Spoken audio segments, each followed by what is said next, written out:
Hi friends, let us look at how to prepare for the XAT exam and also look at some of the test taking strategies that we can adopt.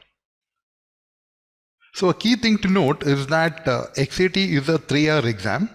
So we have been tuned to 2-hour exams and we've been taking mocks mostly of 2-hour exams like CAT. So we need to switch to the 3-hour test taking mode, and I would strongly advise you to take actual XAT papers, at least the last 6 XAT papers from 2015 to 2021, and ideally during this particular time slot if you can. Okay, while you're practicing at home. And once you finish these 6 papers, it will be good if you can go back to the previous couple of papers also and then look at a couple of mocks if you want to. But I would definitely put my money on doing previous XAT papers. Now the exam has only an overall time limit, which means that there is no sectional time limit. You're free to move across the 3 different sections. You can go back and forth from section to section. So time allocation is completely within your control. Now, one more thing you need to keep in mind is that you get 5 answer choices, unlike 4 in the CAT examination.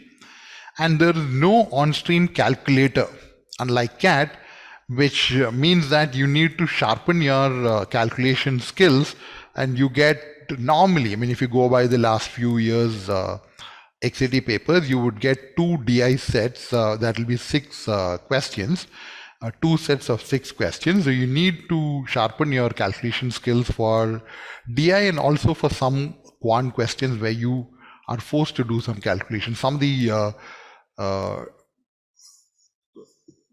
quant questions are slightly lengthy, okay, and it might involve some calculations there.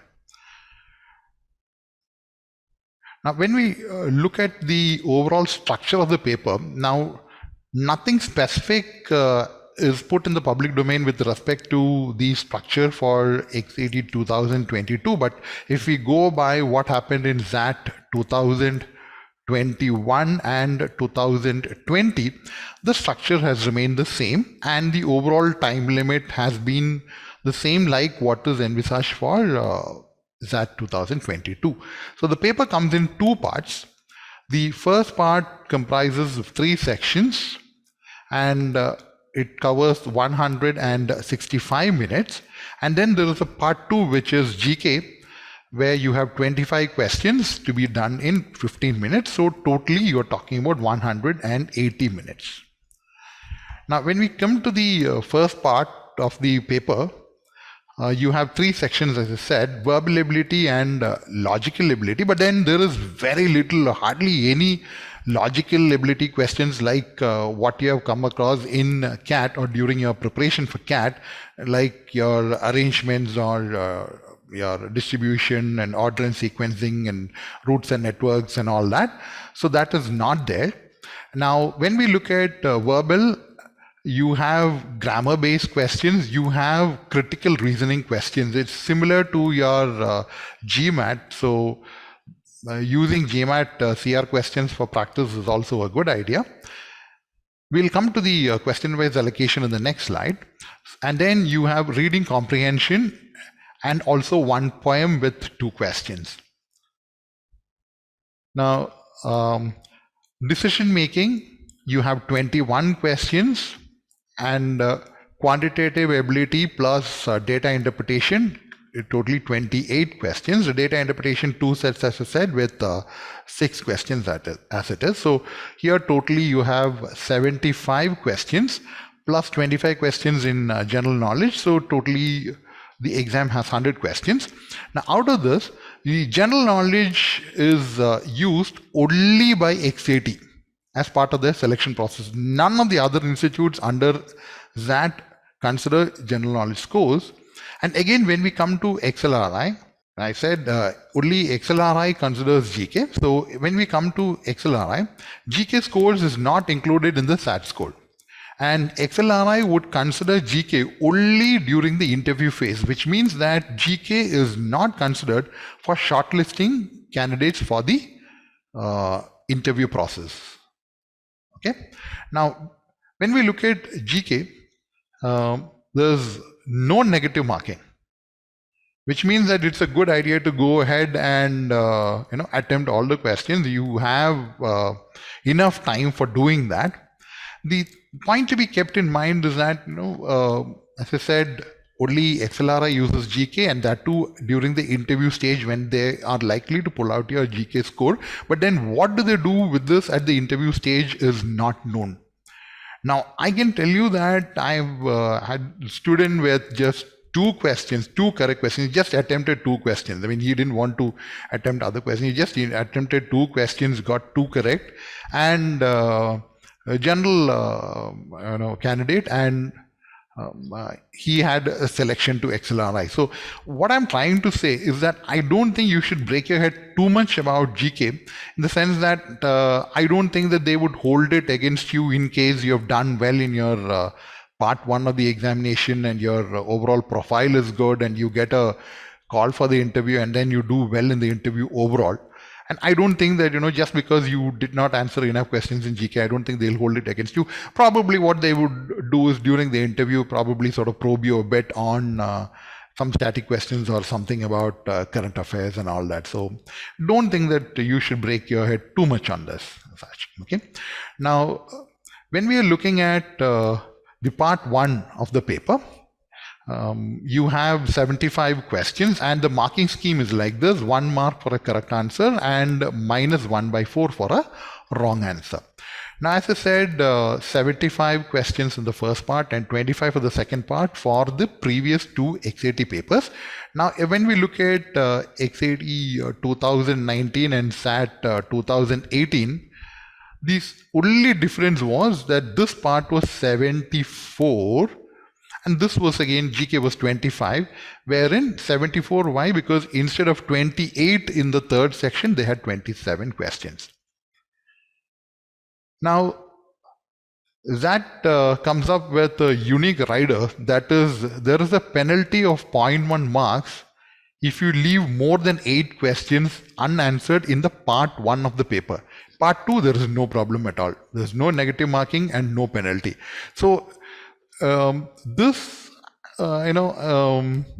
prompts a lot of students to go and attempt more questions. You should be careful, if you want to do that. I'll explain why. Now, suppose you have 30 questions unattempted, okay, unattempted in the first part of the paper. Now, any questions over and above 8, which means that you have 22 extra questions over and above 8, which you have not attempted. And for each of this, you have a penalty of 0.1, which means that your loss is -2.2 marks. That's all. So it's not a very big deal. Okay, 2.2 is something worth noting because if you look at the overall cutoff of the paper, it has ranged from something around 28 to 32 over the last 4-5 years as it is. So 2.2 might look like a notable number, but I wouldn't again bother too much about it, in the sense that suppose if you are doing a reading comprehension question or a grammar questions, or let us say a critical reasoning question, and then you're torn between 2 answer choices. You eliminated the remaining 3. Remember, you have 5 answer choices. So you are probably juggling between 2 possible answers. Maybe then you might give it a go. But again, keep in mind that there is a negative marking. Now, which means that your negative marking, you get penalized 0.25, whereas for unanswered, the penalty is only 0.1. Which means that for your negative is actually 2.5 times the penalty. So that is why I said you need to be careful, because just because you have a likely penalty, okay, don't go ahead and attempt questions which you're not sure about, because it will be counterproductive and it might land you into trouble with a lot of negatives. Okay, the other thing that you need to keep in mind in this examination is that you're free to move across the 3 sections, as per your own free will, go back and forth. because there's no sectional time limit.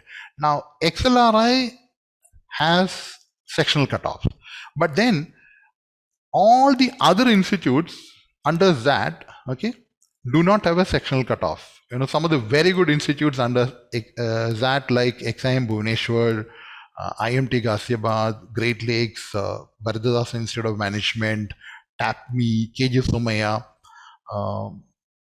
Liba, okay, all of them force school. I mean, they don't have a sectional cutoff, which means that you have to focus absolutely on maximizing your score. And if you're really reaching out to the top B school, which is XLRI, then you need to manage your score in the third section to ensure that it is above the cutoff.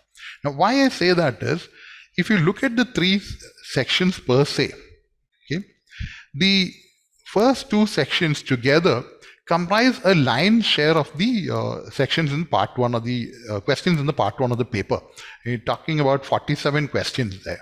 Okay, and that is significant.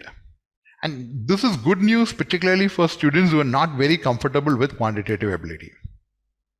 So you can definitely try and maximize your score in reading comprehension, critical reasoning, and in decision making, for which you should definitely put in significant amount of preparation. Now, when we come to quantitative ability, as I said, we are trying to beat the cutoff for XLRI. The cutoffs again has tended to be not very high. I mean, it's been in the range of something like 5 to 8 questions in terms of this particular section cutoff for the last few years papers as it is. Okay. Now let us look at each of these sections in a bit more detail. Okay.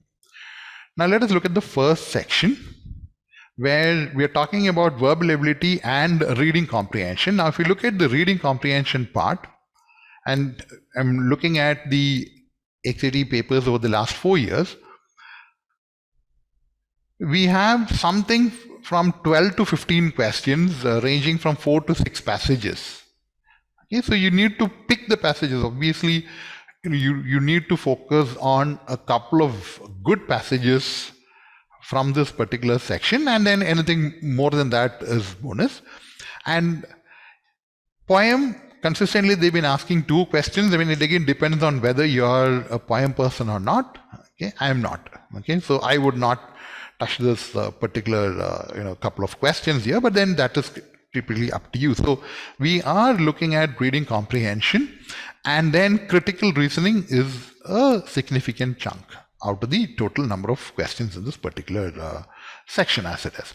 The other important types of questions would be parajumbles and closed passages, where you have a paragraph with 3 blanks or 4 blanks, and all have to be filled up in one stroke, in the sense that you need to get all the 3 blanks filled in correctly. So these are the most common questions in XAT over the years.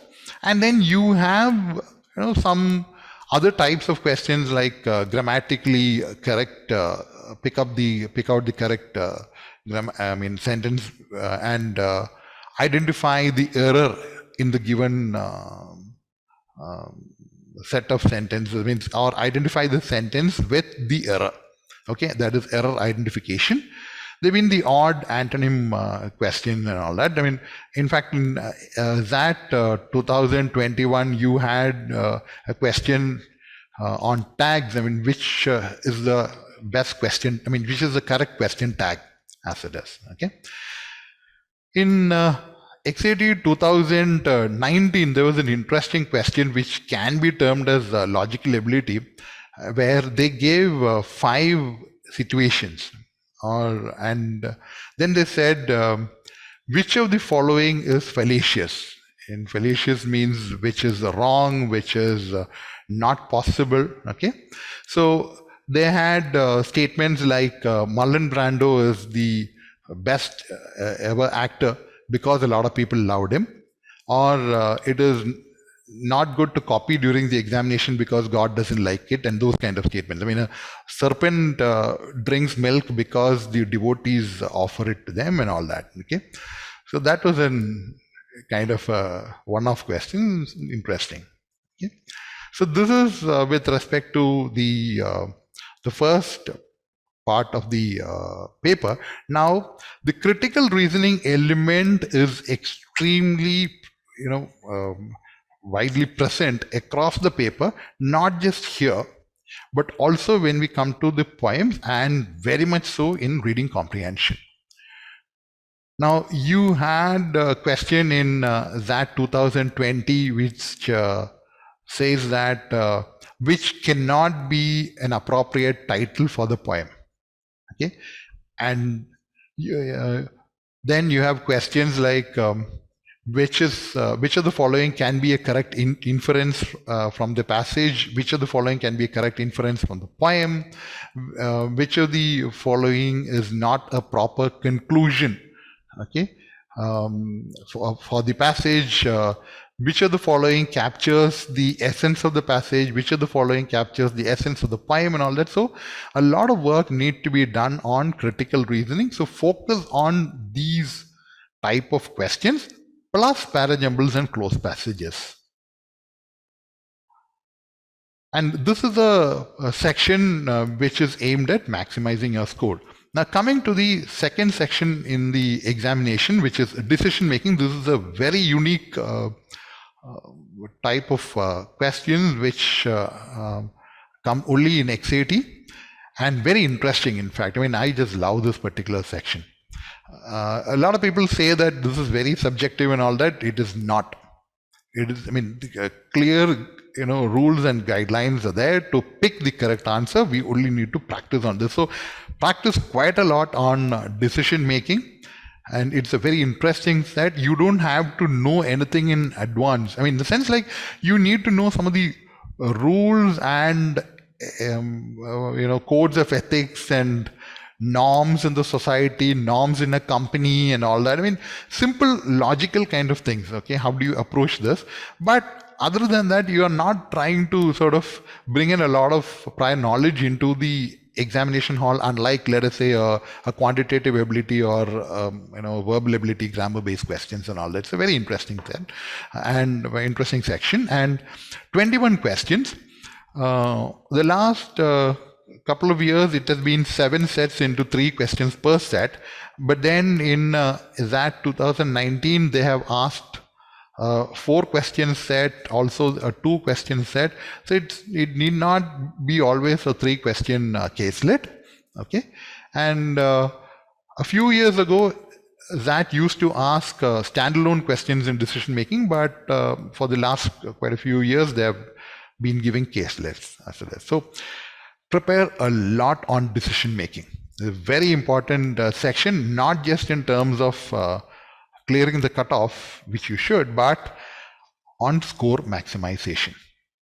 And people who are not comfortable on quantitative ability, the topics that I have actually mentioned right now, okay, what I have highlighted here, critical reasoning, parajumbles, close passage, and reading comprehension and decision making would go a long way in enhancing your overall score in the exam. And keep in mind what I said, apart from XLR, none of the other institutes under XAT has a sectional cutoff. So this will ensure score maximization. Now, when we're looking at across the 3 sections as it is, okay, 1, 2, and the third section, what we will come to would be the quantitative ability and data interpretation section. We are trying to spread 165 minutes according to your own free will across the 3 sections. Now, I would always suggest keep a buffer. Why I suggest that is that you can always come back and spend that extra buffer time on some questions probably which you feel you can do, you have seen, but you have not attempted earlier, which you can come back and work on it. If you feel that you're much more confident on a particular area, maybe let us say critical reasoning, it can be a passage, it can be decision making, you come back and spend more time on that. The buffer will also help you to come back and tackle a section which you feel you have not done enough. Okay, so I would probably do something like this. I mean, broadly something like 45 minutes per section broadly. Okay, for a start. Okay, now, okay, and then which gives me a buffer time of 30 minutes. Okay, now you can do 40 minutes per section, 50 minutes per section, all up to you. Now, how do you decide on that? I mean, you have a couple of plans. I mean, not just one plan, but probably a plan A and a backup plan B as such before going into the examination regarding time allocation. Now, how do you do that? By practicing on SAT papers. So probably let us say you decide on this as a strategy and you're starting up. So you take your first actual SAT paper. Okay, go through the previous papers, as I said, 2015 to 2021. So you do one XAT paper, then you look at the cutoffs, which have been most of the papers have cutoffs announced by XLR itself. So you would be able to search and find it out. So except probably the last paper 2021. So and then you can actually then look at the cutoffs and see how it is, and then also look at how you could have maximized your score. Okay, and then you feel that okay, you need to fine tune this. Okay, then start fine tuning this. Take your next actual SAT paper and the next paper and keep on fine tuning your strategy. Review the paper that you have done, analyze it properly, and then of course that will help you to sort of look at your basics. I mean, go and revisit your basics. Say, for example, on time and distance, for example, you came across a time and distance question, and then that was on circular tracks, and then two people running in opposite directions, and meeting, anywhere on the track for the third time or the fourth time, and so you got it wrong. Then you go back and revise the basics of that particular concept alone. So that's what you actually do when you do a review of a paper, and then again. Looking at how you can maximize your attempts and things like that. Okay.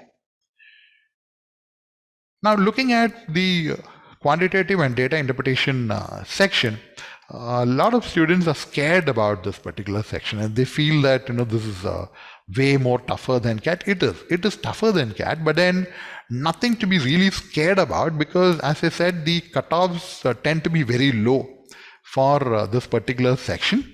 Now, out of this, I mean, let us go to the next slide and then I'll come back to this. Out of this, I mean, you have some 6 questions on data interpretation, which are typically 2 sets, and there you have charts, which are pie charts and bar charts and line graphs, and then a lot of questions usually are based on tables. There have been questions based on games and tournaments. Recently, there have been questions are based on a scatter diagram. Okay, so the regular type of stuff that you have actually done. So again, I would put my money on data interpretation. You've already done a lot of work for CAT, and if you have prepared for IFT also, then you're already into doing calculations without the help of a calculator. So take it further on and practice on data interpretation.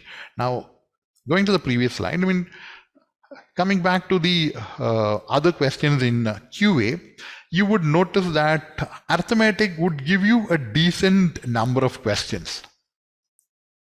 Okay, and time and distance has been more or less there everywhere, ratios, profit and loss, percentages, okay, and plus questions here and there on simple equations. Okay, then there are some easier topics, like for example, relatively Venn diagrams have been present, and then there's this odd questions here and there on clocks, okay, and cubes. Okay, so all the major topics in simple equations, this is something that we have been saying even for CAT. So go back and prepare on these topics, and you might get a slightly more tougher questions in XAT with a lot more workout to be done. So that you would understand as you go through the previous SAT papers. But again, keeping in mind the low cutoffs, your focus on arithmetic and areas like Venn diagrams and simple equations would be a good foundation to start with.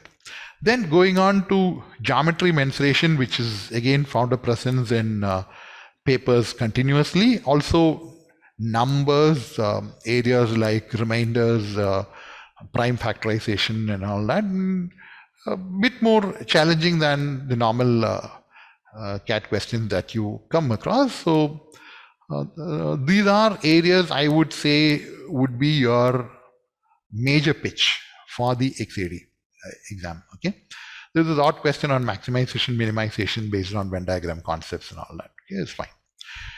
Another area which is unique to XAT, I mean, it has been absent from CAT for quite some time now, is data sufficiency. Now, when you do data sufficiency questions, keep in mind that you are not required to find the answer. You are required to say whether you would be able to find the answer. You will be able to find, not find the answer, able to find the answer based on the statements given, either individually or collectively or not. Now, a lot of people have this misconception that there is a huge number of questions from algebra and pure maths, which is not so. Okay, which you can understand if you look at the number of questions which have come in XAT from these particular areas over the last few years.